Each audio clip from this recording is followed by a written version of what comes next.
Hello अस्सलाम वालेकुम। तो कैसे हैं आप सब? होप सो आप सब खैरियत से होंगे। आज मैं आपके साथ दो ऐसे प्लगइन शेयर करने वाला हूँ ना कि अगर आप उनको यूज़ करते हैं तो आपका बहुत सारा टाइम जो है वो सेव हो जाएगा। होता ये है, जो हम फाइनल डिज़ाइन बनाते हैं तो हम उसको मौकों में कन्वर्ट करते हैं। मौकों में कन्वर्ट करने का भी एक टाइम लगता है, या उसको हम जो है मिड फिdelity में भी चेंज कर देते हैं। बाद में हमें रिक्वायरमेंट होती है कि हमें मिड फिdelity वाली फ्रेम भी चाहिए, तो हमें उसमें भी चेंज करना पड़ता है। तो ये दोनों चीज़ें, इन चीज़ों में जो है टाइम बहुत लग जाता है एक डिज़ाइनर का। तो आज मैं आपके साथ दो ऐसे प्लगइन शेयर करने वाला हूँ जिनको यूज़ करते हैं विद इन सेकेंड के अंदर आप ये दोनों काम कर सकते हैं और दोनों परफेक्टली होंगे। प्रूफ आपके सामने है। ये मेरी मेन स्क्रीन है, मतलब जो फाइनल डिज़ाइन था, ठीक है, उसको मैंने मौके में भी चेंज किया और उसका मैं मिड फिdelity वाली फ्रेम भी मैंने उसको चेंज किया, और ये बहुत ईजिली हो चुका है। तो प्लगइन्स पे जाने से पहले आपको बता दूं, अगर आप बिगनर्स हैं, फ्रेशर्स हैं या इंटरमीडिएट लेवल पर भी हैं, तो आप मेरी एक केस स्टडी जो मैंने बिहेंस के ऊपर अपलोड किया, इसको जाकर आपने लाजमी विजिट करना है।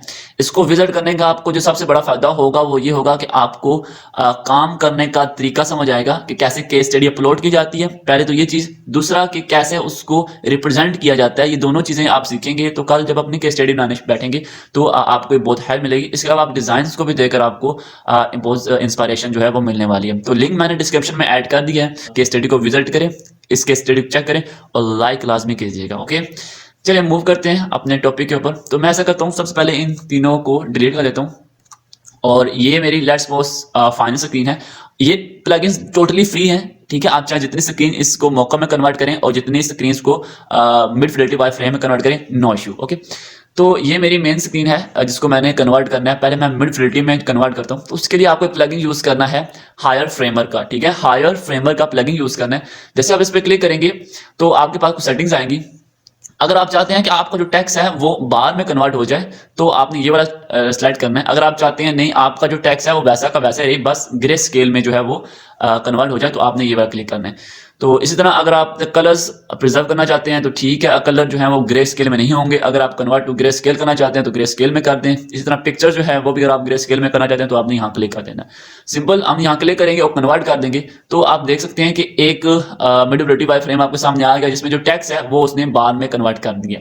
अब ऐसा करते हैं कि टेक्स्ट हम बार में कन्वर्ट नहीं करते, इसको प्रिजर्व रखते हैं। तो इस पर आपने क्लिक करना है और अगेन कन्वर्ट पे, और याद रखिए जो मेन स्क्रीन है ये आपकी सिलेक्ट होनी चाहिए। तो इस कन्वर्ट पे क्लिक करना है। तो अभी आप देखें कि वो जो टेक्स्ट था जो पहले बार फॉर्म में था वो अब जो है वो टेक्स्ट फॉर्म में ही रहा है, वो अब बार नहीं बना, ठीक है। तो अब जो है मैं इसको मौकों में कन्वर्ट करूंगा। तो उसके लिए आपने प्लगइन यूज करना है। प्लगइन का जो नाम है वो बेसिकली है क्विक मॉकअप। तो आपने क्विक मॉकअप जो है वो प्लगइन यूज करना है। जैसे आप सिंपल क्लिक करेंगे, इसके लिए आपने एक चीज ध्यान में रखनी है कि आपके जो फ्रेम का साइज है वो फ्रेम का साइज आपको याद होना चाहिए। मैंने जो फ्रेम लिया हुआ है वो iPhone 16 का है, तो मैंने यहाँ से iPhone 16 सेलेक्ट किया। तो आपको यहाँ बहुत सारे आईफोन्स के सेट मिल जाएंगे। उसके बाद लैपटॉप, वॉचेस, बहुत सारे आपको यहाँ जो है मॉकअप्स मिल जाएंगे। आप यहाँ से देख लीजिएगा, ठीक है। तो ये iPhone 16 का है, तो मैंने iPhone 16 सेलेक्ट किया और अप्लाई मॉकअप पे क्लिक करना है आपने। विद इन सेकेंड्स के अंदर आपका डिज़ाइन जो है वो मॉकअप पे कन्वर्ट हो जाएगा। और इसमें एक इशू आपको हो सकता है, वो क्या है, अगर बाद दफ़ा क्या होता है कि कुछ चीज़ें अगर आपने कंपोनेंट्स बनाई हैं तो वो उनकी अलाइनमेंट जो है वो आगे पीछे हो जाती है। तो उसके लिए आपने चीज़ ध्यान रखनी है कि आपने जो अपनी मेन स्क्रीन का एक पेज होगा उसको डुप्लीकेट कर लीजिएगा, ठीक है। जैसे मैंने यहाँ डुप्लीकेट किया और उसमें जो कंपोनेंट्स होंगे उनको आपने डिटैच कर देना है, ठीक है। यहाँ इसने इशू नहीं किया, लेकिन जब बहुत सारी स्क्रीन में कंपोनेंट्स यूज़ किए जाते हैं या बहुत सारे जो कंपोनेंट्स वो स्क्रीन में यूज़ किए जाते हैं तब ये थोड़ा बहुत इशू का जाता है। बस आपने क्या करना है कि कंपोनेंट्स जो है वो आपने डिटैच कर देने हैं। बाकी आप इससे चाहे जितनी स्क्रीन भी जो है वो मौका में चेंज करवाना चाहें चेंज करवा सकते हैं। मेरी केस स्टडी में जितनी भी स्क्रीन मौकों में कन्वर्ट है मैंने ऐसे ही की हैं। तो होप सो आपको जो वीडियो है वो बहुत पसंद आई होगी।